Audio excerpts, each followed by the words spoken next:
The stars stretched endlessly across the void, glittering like scattered jewels over the darkness.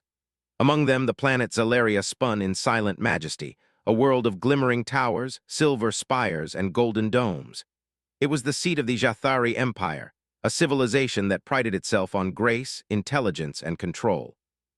Nothing in the galaxy moved without the consent of the Jathari, and their court had always been untouchable, untamed only by time itself. Yet on this particular day, the court found itself on the brink of chaos, all because of one human and one princess who dared to defy centuries of expectation. Commander Elias Drake had never imagined he would stand in the great hall of Zalaria Palace. The human fleet was small, humble, barely noticed by the grand galactic powers. Yet here he was, dressed in the formal attire of his Earth delegation, a human stranger among beings whose very form seemed sculpted by light and elegance. His skin, ruddy and warm, and his eyes, sharp and unblinking, made him stand out like a flame in a sea of silver and blue. He had been briefed on alien diplomacy, cultural customs, and courtly etiquette. He had been warned about the Jathari's sharp minds, their subtle ways of testing visitors. None of the warnings prepared him for the moment when Princess Lysera approached him with an offer that no human could have predicted. The princess appeared like a vision, gliding through the hall on a platform that floated inches above the polished floor. Her robes shimmered like liquid light, reflecting every color in the palace without ever settling on one. Her hair flowed in waves of violet and silver, and her eyes, large, intelligent, and unsettlingly direct, met Elia's gaze with a mixture of curiosity and daring. "Commander Drake," she said, her voice calm yet commanding, echoing gently in the hall, "I offer myself to you." Whispers rippled through the room, carried by the subtle currents of air, voices carrying the weight of centuries of protocol being shattered in a single breath. Elias swallowed. You're offering yourself to me?" he asked, his voice barely above a whisper, not out of hesitation, but because the enormity of what she had said pressed upon him. "Yes," Lysera said. She stepped closer, her gaze never leaving his. "It is not just a gesture of affection, nor is it a political trap. It is a choice I give you, a choice that can change everything." But this was beyond anything he had been taught. This was not protocol. This was audacity. "Why me?" he asked, unable to hide the incredulity in his voice. "There must be hundreds of diplomats, envoys, and nobles who... And the throne is in need of someone who can see differently, someone not bound by the same chains that have held this empire in stasis for centuries." And yet here was a princess, heir to one of the most powerful thrones in the galaxy, placing herself in his hands, offering him not just affection but trust and responsibility beyond measure. The room hummed with tension. Counselors shifted uneasily, some lowering their heads, others staring in shock. Lysera's closest advisors, the ones who had orchestrated courtly rituals for decades, whispered urgently among themselves, faces pale. Any other princess would have been surrounded, shielded from such decisions, yet Lysera had moved with purpose. She had chosen a human. Elias' mind raced.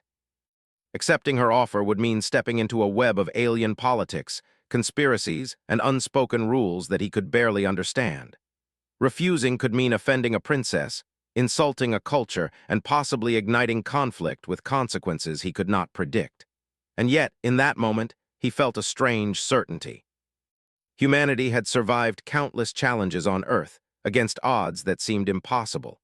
Perhaps the same resilience could carry him here, among beings who had long believed themselves untouchable. Lysera watched him carefully, her expression unreadable.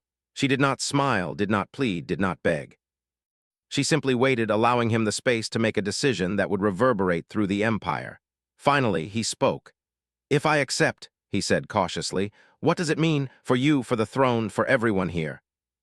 "It means risking everything, but sometimes to save everything, one must take the risk. I offer myself because I believe in that risk. I believe in humanity's ability to do what we cannot, and I believe you will not falter." He could sense the court holding its collective breath, waiting for a human to rise to a challenge that could topple centuries of tradition. He realized then that this was not just about Lysera's offer. It was about proving that humanity could matter on a scale the galaxy had never imagined. And yet, danger lurked in every corner. As the words left Lysera's lips, subtle motions began in the shadows. Advisors who had seen their own influence threatened whispered into comms hidden in their robes. Spies moved silently across the palace, carrying messages to nobles who would do anything to maintain control. Assassins prepared in secret chambers, waiting for a misstep. The moment Elias accepted, or refused, would set off ripples that could not be contained. Elias drew a deep breath. His training as a commander had taught him to act decisively, to weigh risks quickly, to trust his instincts. And his instinct now told him that humans could succeed where aliens failed, that courage and adaptability could triumph over centuries of calculated superiority. "I accept," he said finally. The words seemed to echo across the hall, carrying weight beyond the physical space. The court erupted. Some gasped in disbelief. Some clenched their fists in fury. Others stared, uncertain, as if witnessing the impossible. Lysera's expression softened ever so slightly. She extended her hand, and he took it, feeling a warmth that had nothing to do with the ambient air. It was a bond forged in defiance and understanding, a pact that would bind their fates and change the course of the empire. In the days that followed, Elias was thrust deeper into Jathari society than he could have imagined. He learned the intricate gestures of diplomacy, the subtle language of glances and postures, and the unspoken rules of honor and betrayal. Every move he made was scrutinized, every decision dissected, yet he discovered that his humanity, his straightforward thinking, his courage to act, his refusal to be intimidated, became his greatest strength.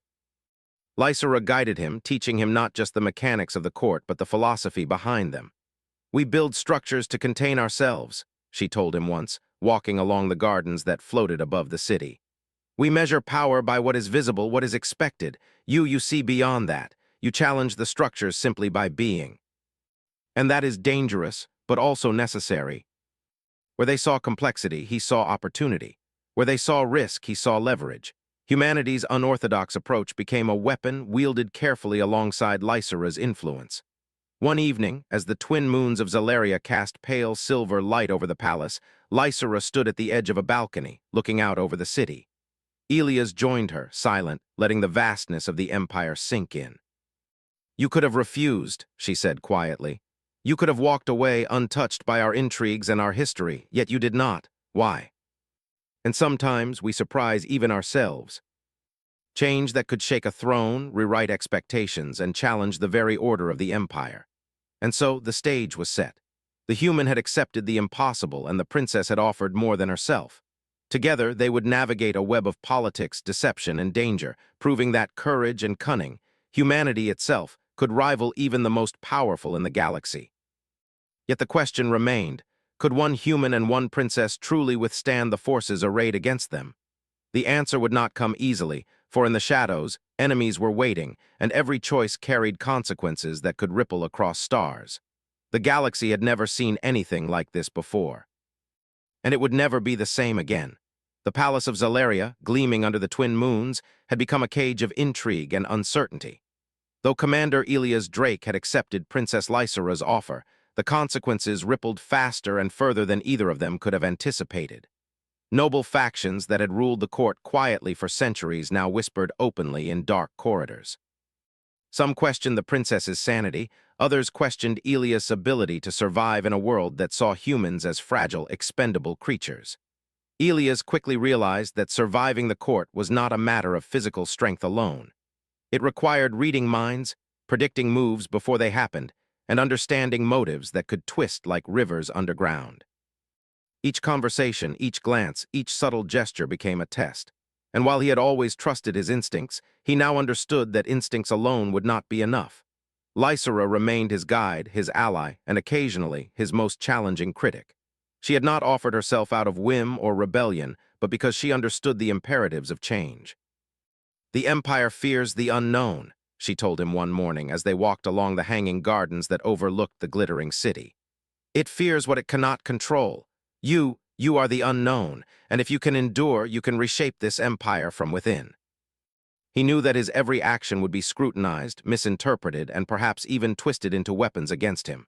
Yet the more he observed the Jathari, the more he realized that their power was built on structure, tradition, and predictability.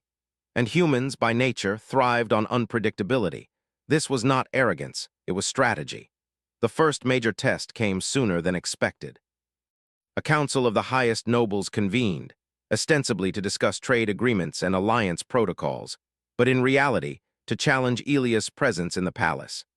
They presented a labyrinthine protocol riddled with hidden traps and impossible decisions, designed to embarrass a human diplomat and force the princess to publicly retract her offer. Elias studied the documents in the dim light of the council chamber, tracing lines of obligation, precedents, and unspoken expectations. To a Jathari, this was an art form, but to him, it was a puzzle. He saw patterns, contradictions, and loopholes that no alien mind had intended to reveal. With careful questions, subtle counterproposals, and an unexpected offer of compromise, he not only navigated the labyrinth but subtly turned it to his advantage. By the end of the meeting, the nobles were shocked. Not only had he survived the test, but he had also demonstrated insight, creativity, and courage. The court whispered among themselves. "The human survives," some said in awe. Others scowled, seeing the first cracks in centuries of control. And Lysera watched him, her eyes reflecting a mixture of relief and cautious admiration. But for every ally gained, there were shadows lurking, plotting in silence. An assassination attempt came one night, silent, precise, and deadly. The palace's internal security had always been unmatched, but the conspirators counted on human ignorance of Jathari's subtleties. Elias, however, had learned quickly. Listening for whispers, noticing discrepancies, trusting instincts honed on Earth in hostile environments, he intercepted the threat just in time.